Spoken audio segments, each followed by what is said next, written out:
नमस्कार।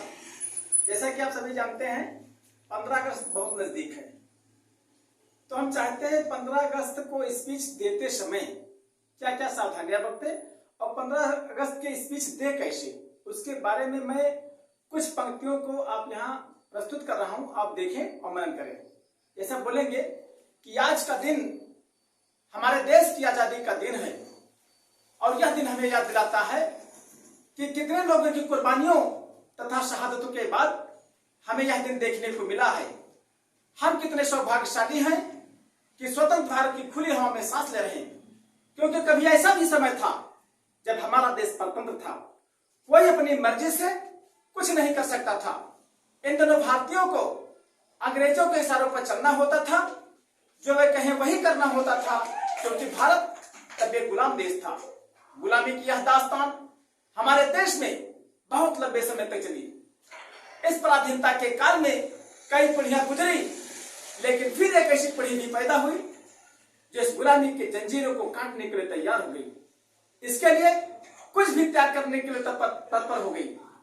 प्राणपण से आजादी पाने के लिए लोगों के प्रयास होने लगे, लोग एकजुट होने लगे, विभिन्न तरह से आंदोलन करने लगे, विभिन्न तरह की कुर्बानियां हुई और उसके परिणाम स्वरूप हमें यह दिन देखने को मिला है। आजादी के स्वर्ण दिवस पर हमें उन क्रांतिकारियों, वीर बलिदानियों की त्याग, तपस्या व शहादत को याद करना चाहिए, ताकि हम और हमारी भावी पीढ़ी इस बहुमूल्य आजादी की कीमत समझ सके, इस आजादी की रक्षा कर सके और इस आजादी को बरकरार रख सके। ऐसे ही क्रांतिकारियों की कड़ी में एक क्रांतिकारी श्री राम प्रसाद बिस्मिल भी थे। इनको फांसी की सजा सुनाई गई थी। फांसी से एक दिन पहले इनसे मिलने इनकी मां गोरखपुर जेल में पहुंची। मां को देखकर बिस्मिल की आंखों में आंसू आ गए। यह देखकर मां ने उन्हें तुरंत डांटा और पूछा, मैं समझती थी मेरे बेटे से ब्रिटिश सरकार डरती है, तुम्हें रोकर ही मरना था, तो क्रांति का पथ चुनने की क्या आवश्यकता थी। इस पर बिस्मिल ने आंसू पोंछते उत्तर दिया, नहीं मां, ये आंसू मौत के डर के नहीं है, तुम्हारी ममता के हैं। तुम्हारे जैसी मां मुझे कहां मिलेगी। विश्वास रखो मां, कल तुम्हारा बेटा विरोचित मौत मरेगा। अगले दिन सुबह के समय फांसी के लिए ले जाते समय बिस्मिल ने वंदे मातरम शब्द का उच्चारण किया और ब्रिटिश समाज का नाश हो कहते हुए फांसी के फंदे पर झूल गए। अब हम लोगों को याद रखना चाहिए कि आजादी की कभी शाम नहीं होने देंगे और शहीदों की कुर्बानी बदनाम नहीं होने देंगे। आजादी की कभी शाम नहीं होने देंगे और शहीदों की कुर्बानी बदनाम नहीं होने देंगे, और बची जो एक बूंद गर्म लहू की तब तक भारत माता के आंचल को नीलाम नहीं होने देंगे। एक अन्य क्रांतिकारी थे जिनका नाम था अशफाक उल्लाह खां। इनको भी इसी घटनाक्रम में फांसी की सजा सुनाई गई थी। फांसी से एक दिन पहले इनसे मिलने लाला केदारनाथ सहगल आए। उन्होंने कहा, आप चाहें तो बड़ी आसानी से आपको हिंदुस्तान की सरहद से बाहर भेजने का इंतजाम किया जा सकता है।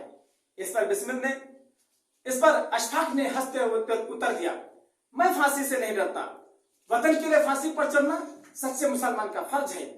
उन्होंने अपने एक शेर में कहा भी था, वतन हमेशा रहे सादकाम और आजाद, हमारा क्या हम रहे न रहे। और उनका कहना था, जब मुल्ला को मस्जिद में राम नजर आए, जब पंडित को मंदिर में रहमान नजर आए, तो पूरा सूरत ही बदल रहा है इस दुनिया की, अगर इंसान को इंसान में इंसान नजर आए। और वो कहा करते थे, मैं मुस्लिम हूं तो हिंदू है दोनों इंसान। मैं मुस्लिम हूं तो हिंदू है दोनों इंसान। ला मैं तेरी गीता पढ़ दूं, तू पढ़ ले कुरान, और अपने तो दिल में दोस्त बस एक ही अरमान कि एक ही थाली में खाना खाए सारा हिंदुस्तान। एक अन्य क्रांतिकारी थे जिनका नाम था राजनारायण मिश्रा। जब ये घर से निकले तो इनकी पत्नी ने इनसे कहा था, आप वही काम करना जिससे देश आजाद हो। देश की आजादी के लिए यदि मुझे आपको खोना ही क्यों ना पड़े, तो यह मेरा सौभाग्य होगा। इतना सुनकर के वे अन्य साथियों के साथ घर से विदा हुए। उनको भी इसी घटनाक्रम में फांसी की सजा सुनाई गई, लेकिन इनकी पत्नी की आंखों से एक बूंद आंसू ना गिरा। राजनारायण मिश्रा की पत्नी ने अपने पति अर्थात राजनारायण मिश्रा को खो दिया। तो इनके बारे में मेरा कहना है कि खोकर पाने का मजा ही कुछ और है और रोकर मुस्कुराने का मजा ही कुछ और है। खोकर पाने का मजा ही कुछ और है और रोकर मुस्कुराने का मजा ही कुछ और है। और हार तो जिंदगी का हिस्सा है मेरे दोस्त, लेकिन हारने के बाद जीतने का मजा ही कुछ और है। एक अन्य क्रांतिकारी थे जिनका नाम था चंद्रशेखर आजाद। जब ये घर से निकले तो उन्होंने पहले ही सोच लिया था कि हम किसी अंग्रेज के गोली से नहीं मरेंगे, मरेंगे तो खुद हम अपनी गोली से मरेंगे। अल्फ्रेड पार्क इलाहाबाद में गोली चलाते हुए जब ये देखे कि इनकी बंदूक में केवल एक गोली बची हुई है तो इन्होंने क्या किया, एक गोली अपनी कनपट्टी पर मार लिया और हमेशा हमेशा के लिए शहीद हो गए।